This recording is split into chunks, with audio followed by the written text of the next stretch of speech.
உறவுகளுக்கு வணக்கம். இன்றைக்கி ஒரு முக்கியமான ஒரு விஷயம் ஒன்று பேசணும்னு சொல்லிட்டு பாண்டியன் அவர்கள் அறம் நாடுன்னு ஒரு யூடியூப் சேனலில் ஒரு பேட்டி கொடுத்துருக்காரு. அதில் கிட்டத்தட்ட ஒரு 1000 கோடி சீமான் சம்பாதிச்சிட்டாரு. சீமான் டிஎம்கேவோட கைக்கூலி, பிஜேபியோட கைக்கூலி அப்படின்னு சொல்லி பேசியிருக்காரு. அதில் அதுக்கப்புறம் ஒரு 10-100 யூடியூப் சேனல் வச்சுருப்பாங்க. அந்த யூடியூப் சேனலுக்கெல்லாம் இவர் ஃபண்ட் ரைஸ் பண்ணுறாரு, 1 லட்சம் 2 லட்சம் ஃபண்ட் ரைஸ் பண்ணுறாரு. இவருக்கு பின்னால் அவ்வளோ பணம் ஃபண்ட் ஆகுது. இவருக்கு பாடி கார்ட்ஸ்லாம் இருக்காங்க. ஒவ்வொரு பாடி கார்ட்ஸுக்கும் 1 லட்சம் 2 லட்சம் கொடுத்து மாதம் ரெடி பண்ணிகிட்ருக்காரு. மிகப்பெரிய காமெடிகள்லாம் நிறைய சொல்லியிருக்கிறாரு. அதை பற்றி தான் நம்ம முழு விளக்கமாக பார்க்கணும். ஒரு விஷயம் ஒன்று சொல்லியிருப்பாப்புல, தமிழ் தேசிய கட்சி பேரை வச்சு வளர்த்துக்கிட்டு இவங்க 1000 கோடி சம்பாதிச்சிட்டாங்க. இவங்களுக்கு பின்னால் ஃபண்ட் ரைஸ் பண்ணுறதுக்கு பில்டர்ஸ்லாம் இருக்காங்க. கிட்டத்தட்ட ஒரு 200 பில்டர்ஸ் இருக்காங்க. ஒவ்வொருத்தரும் 5 கோடி கொடுக்கறதுக்கு 1000 கோடி அவங்களுக்கு ஈஸியாக கடந்து போயிடுச்சு அப்படி சொல்லி இவர் மேலே ஒரு வழக்கு போட்டால் என்ன, இதுக்கெல்லாம் ஆவணம் கொடுங்கன்னு சொல்லி ஒரு அவதூறை பரப்புறது. ஒரு மனுஷன் தமிழ் தேசிய சித்தாந்தத்துக்கு எடுத்துகிட்டு முன்னே நின்று உசுரை கொடுத்து கத்தி பேசிகிட்டு இருக்கான். எவ்வளோ ஈஸியாக அவதூறு பண்ணிப்பீங்கள்ல, அடா பாவீங்களா. நவம்பர் 27 எந்த ஒரு அரசியல் கட்சி தலைவர்களுமே அறிக்கை உள்ள மாவீரர் நாளுக்கு வருஷம் மாவீரர் நாளுக்கு இன்றைக்கி வரைக்கும் எடுத்து போராட்டம் பண்ணிகிட்ருக்கிற ஒரே தமிழ் தேசிய அமைப்பு நாம் தமிழர் தான். இப்போ சில அதை தமிழ் தேசிய அமைப்புகள் இப்போது 2-3 வருஷமாக எடுத்து பண்ணிகிட்ருக்காங்க. ஆனால் எப்பொழுதுமே வருஷம் மாவீரர் தினத்தை அனுசரிக்கிறது, தமிழர்களுடைய உணர்வுகளை அங்கே ஊட்டி வளர்க்குறது, பேசுகிற எல்லா விஷயமும் பார்த்துருக்குறீங்களா நீங்கள்? அங்கே எவ்வளோ அறம் சார்ந்த அந்த இடங்களில் கூட்டங்கள் நடக்குன்றது நீங்கள் பார்த்துருக்கீங்களா? அதெல்லாம் பார்த்தா நீங்கள் ஏன்டா பேச போகிறீங்க இந்த மாதிரி ஒரு கீழ்த்தரமான வேலையில்? உங்களுக்கு காசு கொடுத்தா நீங்கள் யூடியூப் சேனலில் என்ன வேணால் பேசுவீங்களா? எப்படி அது? இப்போ நீங்கள் இவ்வளோ பேசுனீங்களே, இதுக்கெல்லாம் தரவு வேணும்னு உங்கள் மேலே ஒரு வழக்கு போட்டால் நீங்களாம் என்ன ஆவீங்க? ஆனால் இதுதான் எங்கள் மிகப்பெரிய ஜனநாயகவாதி. இந்த ஆள் என்ன ட்ரோல் பண்ணாலும் என்ன விமர்சனம் பண்ணாலும் கண்டுக்கிறது கிடையாது. இது அப்படியே விட்டுருவாப்ல. அதனால் உங்களுக்கு வாயில் வர மாதிரிலாம் ஈஸியாக அடித்து விட்றது இல்லை. ஆடா பாவீங்களா. விஜய் அவர்களை எதிர்த்து பேசினாக்கா உடனே திமுக கைக்கூலின்னு இப்போ பரப்பிட்டீங்க. இதுக்கு முன்னே திமுக மிகப்பெரிய அளவில் எதிர்த்து பிரச்சாரம் பண்ணும்போது பிஜேபியோட பி டீம்னு சொன்னீங்க. இப்போ நாங்கள் எல்லாருக்குமே சேர்த்து நாங்கள் தான் பி டீமாக இருக்கிறோம். எல்லாருக்கும் எல்லா விஷயத்துலையும் ஒன்று தெளிவாக புரிஞ்சுக்கோங்க.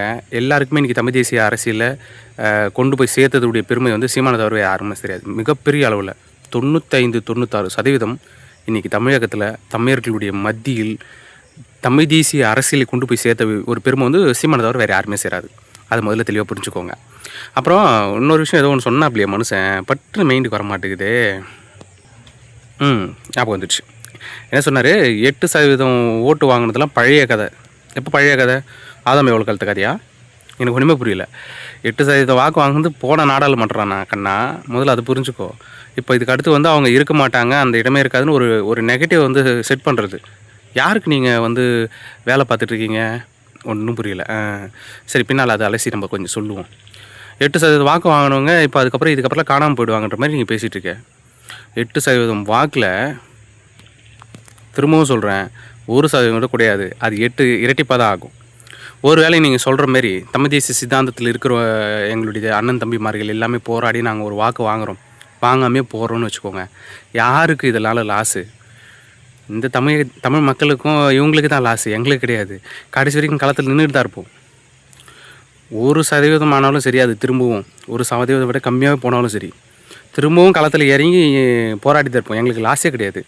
எங்களுக்கு ஒரே ஒரு விஷயம், இந்த மக்களுக்காக நின்றுட்டுருக்கோம், போராடிட்டுருக்கோம். இந்த மக்கள் கொடுக்குற ஒரு பரிசுன்றது அவங்களுக்கு தான் தோல்வி, அவங்களுக்கு தான் வெற்றி. இது அவங்களுக்கு கொடுக்குறது. இதெல்லாம் கம்பேரிசன் பண்ணவே முடியாது. ஈழ தமிழர்களை பற்றி பேசினாலோ தமிழ் தேசியம் பேசினாலோ நிறைய பணம் வருதுன்ற மாதிரி அவர் சொல்லியிருந்தார் அந்த மாடுலேஷனில். அப்போ தயவு செஞ்சு சொல்கிறேன், எல்லா யூடியூப் சேனலும் பேசக்கூடிய என் அன்பு தம்பிகள் அண்ணன்கள் எல்லாருக்கும் ஒன்றே ஒரு சொல்லிக்கிறேன். புதுசாக இப்போது சேனல் பார்த்துட்ருக்கிறவங்க, ஆரம்பிக்கலாமான்னு யோசிக்கிறவங்க கூட தயவு செஞ்சு உடனே ஆரம்பிச்சிருங்க. ஏன்னா அவர் சொல்கிற மாதிரி யூடியூப் சேனல் ஆரம்பிச்சோம்னா நம்மளுக்கெல்லாம் 1 லட்சம் 2 லட்சம் காசு வரும் போல். அதனால் எல்லாம் ஆரம்பித்து அதை பேசுங்க. அவர் ஃபண்ட் ரைஸ் பண்ணுறாராம் அண்ணன் திரு சீமான் அவர்கள் யூடியூப் சேனலுக்கெல்லாம். அடா பாவீங்களா. எங்களுக்கு நாதி எடுத்து போய் எவனும் கேட்குறதுக்கு ஆள் கிடையாது. தனியாக அவன் ஒரு ஊடகமாக மாறி தன்னுடைய கருத்தியலை கொண்டு போய் எல்லாருக்கும் சேருங்க, தமிழ் தேசிய கருத்தில் சேருங்கன்னு சொல்லி அந்த மனுஷன் சொல்லி எல்லோரும் இங்கே இண்டிவிஜுவலாக ஒருத்தரும் ஒரு ஊடகமாக மாறிட்டுருக்காங்க. நான்லாம் இவ்வளோ நாள் இதை பற்றி பேசாமே இருந்தேன். இதெல்லாம் பார்த்து தான் நம்மளுக்கு ஒரு கோவம் வந்து வெறுப்பு தன்மை வந்து சரி நம்மளும் தமிழ் தேசியம் பேசாமல் நம்ம கருத்தில் எடுத்துமைட்டு எல்லாருக்கும் சேர்க்காமட்டா என்ன பண்ணுறதுன்னு சொல்லி தான் ஃபேஸ்புக், இன்ஸ்டாகிராம், யூடியூப் இது எல்லாத்துலேயும் நம்ம வந்து நம்மளுடைய கருத்தில் சொல்ல வேண்டிய ஒரு நிலைமைக்கு தள்ளப்பட்டிருக்கோம். அந்த அளவுக்கு இங்கே இருக்குது. ஆனால் ரொம்ப ஈஸியாக நக்கல் அடித்து இவ்வளோ பெரிய ஒரு உழைப்பை வந்து நக்கல் அடித்து மட்டம் தட்டி ஒரு நெகட்டிவை செட் பண்ணி அதில் குளிர் காஞ்சிறீங்களாடா, பெரிய ஆளுங்க நீங்கள்லாம். ஏன்னா இந்த பணம் முதலைகள் இருக்கிற இந்த இடங்கள்லையும் இந்த அண்ணன் சொன்ன மாதிரி தான் இந்த அரசியலில் மிகப்பெரிய பெரிய முதலைகள் இருக்காங்க. இதெல்லாம் பார்த்ததுனால தான் அந்த ஆள் இந்த மனுஷன் இன்றைக்கி வரைக்கும் களத்தில் நின்று போராடிட்டு இருக்காப்புல தனியாக நின்று. இன்னொன்று சொன்னாப்புல கல்யாண சுந்தரம் பெரிய பெரிய இவங்கெல்லாம் பெரிய பெரிய ஆளுங்க இதுக்கு முன்னவங்கெல்லாம் வந்து எம்எல்ஏவாக தான் ஆயிருப்பாங்க, அவருக்கு அதில் விருப்பமே கிடையாது, ஏன்னா அவங்களாம் வந்து வளர்ந்துட்டா இவங்களாம் மதிக்க மாட்டாங்கன்னு சொல்லிட்டு தான் அப்போயே வந்து 20 சீட்டு தரேன்னு சொன்னாங்க. அம்மையார் ஜெயலலிதா அவர்கள் 20 சீட்டு தரேன்னு சொன்னாங்க. இவர் கூட்டணி கூப்பிட்டாங்க, இவர் போகலை. ஏன்னா வந்து கூட இருந்தவங்களாம் வளர்ந்துட்டாக்கா அவங்களாம் எம்எல்ஏ ஆகிட்டாங்கன்னா நம்மளுக்கு என்ன மரியாதைன்னு ஒரு இப்படியே இருக்கட்டும் பரவாயில்ல அப்படின்னு சொல்லி விட்டுட்டாராம். எவ்வளோ பெரிய வேடிக்கையான விஷயமா இருக்குது. புலி இன்றைக்கி தனிச்சு தான் களத்தில் நிற்கும். கூட இருக்கிறவன் அதாவது தாய் புலி வந்து தன்னுடைய பிள்ளைகளை வந்து வளர்றதை பார்த்து சந்தோஷப்படுவாங்களா பொறாமப்படுவாங்களா? எவ்வளோ கீழ்த்தரமான ஒரு புத்தி உங்களுக்குலாம் போயிருக்குல்ல. அப்படி வேடிக்கையாக விட்டதுக்கப்புறம் தான் அவங்க எங்கே போய் சேர்ந்துருக்காங்கன்றது எங்களுக்கே தெரியுது. என்ன யார் இதுலேருந்து வெளியே போனாங்கன்னு. கொள்கை ரீதியாக வெளியே போகிறவன் என்றைக்குமே வந்து வேறு இடம் போக மாட்டான். தன்னை தற்காத்துக்காக வேறு ஒரு கட்சிக்கு போகிறானே கூட போயிருந்தாலும் கூட அவன் வந்து தமிழ் தேசியத்தையோ தமிழ் தேசிய சிந்தனையோ இல்லை அண்ணன் திரு சீமான் அவர்களையோ விமர்சனம் பண்ண மாட்டான். ஆனால் இங்கே பெரிய அளவில் இங்கேருந்து வெளியே போனவன் விமர்சனம் பண்ணுறவனெல்லாம் நீங்கள் பார்த்தீங்கன்னா தெரியும். திரு கல்யாண சுந்தரத்தை விட அதிகமாக இங்கேருந்து வெளியே போய் விமர்சனம் பண்ணவங்க யாரும் இருப்பாங்களா? இப்போ ஜெகதீச பாண்டியன் இப்போ இவரெல்லாம் வெளியே போயிட்டு இப்போது எந்த அளவுக்கு விமர்சனம் பண்ணிகிட்ருக்காரு. அந்த மாதிரி ஆளுங்களெல்லாம் கூட வச்சுருந்து என்ன பண்ணுறது? சரியான நேரங்களில் தான் அவர் சொல்லும்போது தூற்றும்போது ஒரு நெல்லை தூற்றும்போது காற்று எது பதறு எதுன்னு தெரியும் அப்படின்னு சொல்லுவாங்க இல்லையா? அந்த மாதிரி பதறுகள்லாம் போய்ட்டு நெல்மணிகள் நிற்கும் அப்படின்னு சொல்லுவார். அந்த மாதிரி ஒரு விஷயத்தை தான் இங்கே உருவாயிட்ருக்கு. இங்கே தமிழ் தேசிய அரசியல் தமிழ் தேசிய சித்தாந்தம்ன்ற ஒரு விஷயத்த எவந்தானாலும் எந்த கொம்பனாலையும் உடைக்க முடியாது, ஒன்றும் பிடுங்க முடியாது. நீங்கள் கதறுன்னு கதறிட்டு தான் இருக்க போகிறீங்க. எங்கள் கருத்தில் எதுவுமே எல்லார்கிட்டையும் நாங்கள் சேர்த்துக்கிட்டு தான் இருக்க போகிறோம். புரியுதுங்களா? நீங்கள் என்ன நெகட்டிவ் வேணால் செட் பண்ணுங்கள். போன முறைலாம் வந்து களத்துலேயே சேர்க்கல நாம் தமிழரை, 3வது இடம் வரல, மிகப்பெரிய அளவில் சில இடங்கள்லாம் 2வது இடம் வந்தாங்க, மிகப்பெரிய அளவில் ஓட்டு சதவீதம் வாங்கலை. காத்திருப்போம் கண்ணா, எல்லாத்துக்கும் காலம் பதில் சொல்லும். நீங்கள் விமர்சனம் பண்ணுறவங்க இன்னும் நிறைய வச்சுட்டே இருங்க. கொஞ்ச நாள் போட்டோம், எல்லாத்துக்கும் காரணங்கள் அதுக்கான பதில்கள்லாம் வரும்.